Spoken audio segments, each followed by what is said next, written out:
Nagsimula ng dumagsa sa iba't ibang bus terminal ang mga pasaherong pauwi ng probinsya para sa long holiday. Sinasamantala na nila ang pagkakataon para hindi na nga makipagsabayan sa pagdagsa ng mga pasahero, lalo na po't inaasahang dodoble pa ito hanggang sa Huwebes. Nag-ikot naman sa iba't ibang bus terminals ang Net25 News Team. At para sa pinakabagong sitwasyon sa mga terminal, kunin natin ang live report mula kay Mean Corvera. Mean, dagsa na ba ang mga pasahero dyan? Ali, Wedge, fully booked na ang biyahe ng ilang provincial bus sa PITX sa Parañaque at sa Cubao dito sa Quezon City. Sa PITX, pahirapan na ang pagbili ng tiket papunta sa Bicol Region habang wala nang mabibiling tiket para naman sa biyahe ng jackliner papuntang Marinduque. Mag-aanim na buwan nang hindi nakakauwi sa probinsya si RJ dahil sa kanyang trabaho bilang construction worker. Sa halip na sa Huwebes pa na pagsisimula ng long weekend, sinamantala niya ang pagkakataon para makauwi sa Camarines Sur at makadalo na rin sa graduation ng kanyang bunso. Ano din po kasi, graduation din po kasi ng mga bata. Graduate din po yung anak kong bunso, kaya maaga po yung paalam ko sa bus. Sabi ko, okay lang naman daw po. May tablet, may mga laruan, damit, yan lang po. Tapos, kunting yung ulam, padala po ng bus namin.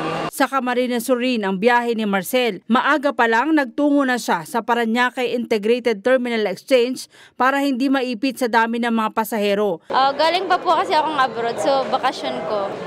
Saka mahirap po kasing sumakay ngayon. Buti nga po nakahabol pa ako eh. Ilan lamang sila sa libo-libong pasahero na dumagsa sa PITX ngayong araw para umuwi sa iba't ibang probinsya.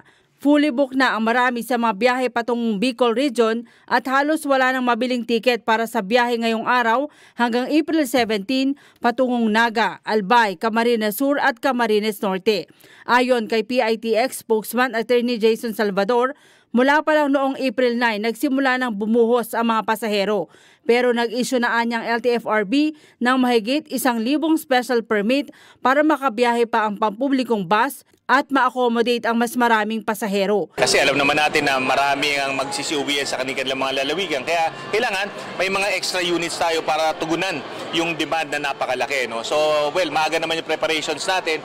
Nakipag-usap na tayo sa mga transport stakeholders natin upang mag-provide ng additional units. Inaasahan ng PITX na papalo hanggang 2.5 milyong pasahero ang dadagsa sa terminal para bumiyahe sa iba't ibang probinsya ngayong long weekend. May masasakyan pa rin naman anyang pasahero dahil may mga nakastandby na tauhan ng LTFRB na handang mag-issue ng special permit kung kinakailangan. Diba, kailangan siguraduhin natin na ihatid natin na ligtas yung mga kababayan natin sa kanilang mga probinsya. Pag pinag-usapan natin safety, siyempre yan yung roadworthiness ng mga pampublikong sasakyan. Katuwang natin ang LTO dyan, sinecheck nila mabuti kung maayos yung kondisyon ng sasakyan, di ba, kompleto yung papeles, at more importantly, yung mga driver, yung mga piloto ng mga pampublikong sasakyan, kailangan nasa sapat na kaayusan, may sapat na pahinga, may relyebo, and more importantly, hindi nasa ilalim ng pagnagbabawal na gamot o nakainom. So yan ang binabantayan natin. Biyaheng Bicol, Cagayan de Oro hanggang sa Davao del Sur ang biyahe sa mga patungong southern part ng bansa, habang sa Tuguegarao naman ang pinakamalayo sa northern part ng Pilipinas sa biyahe sa PITX. Dodoble pa ang inaasahan nilang bilang na pasahero simula sa Miyerkules hanggang Huwebes ngayong linggo. Kaya payo niya sa mga pasahero, mga importanteng gamit lang ang bitbitin para hindi makaabala sa iba pang pasahero. Please, travel light. Magbawas po tayo ng mga bagahe natin. Alam namin, gusto niyo magdala ng pasalubong, konting bagahe sa mga mahal niyo sa buhay. Pero isipin po natin, dalawang bagay. Mag-travel light tayo para sa sarili nating kapakanan. Unang-una, ang daming tao. 100,000 po yung makakasalumuhan niyo rito. Imagine niyo kung ang dami niyong dala. Kayo rin po yung mahihirapan.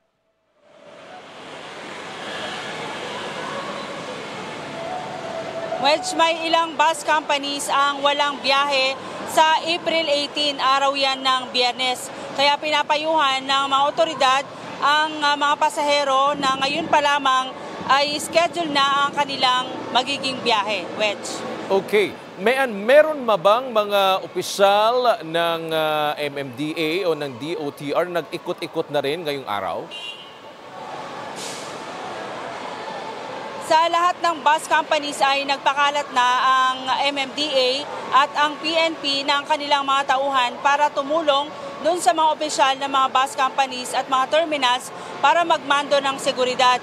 Matiyak na hindi rin sasamantalahin yan ng mga kriminal para samantalahin yung mga pasahero, lalo na yung maraming bitbit na mga kargamento.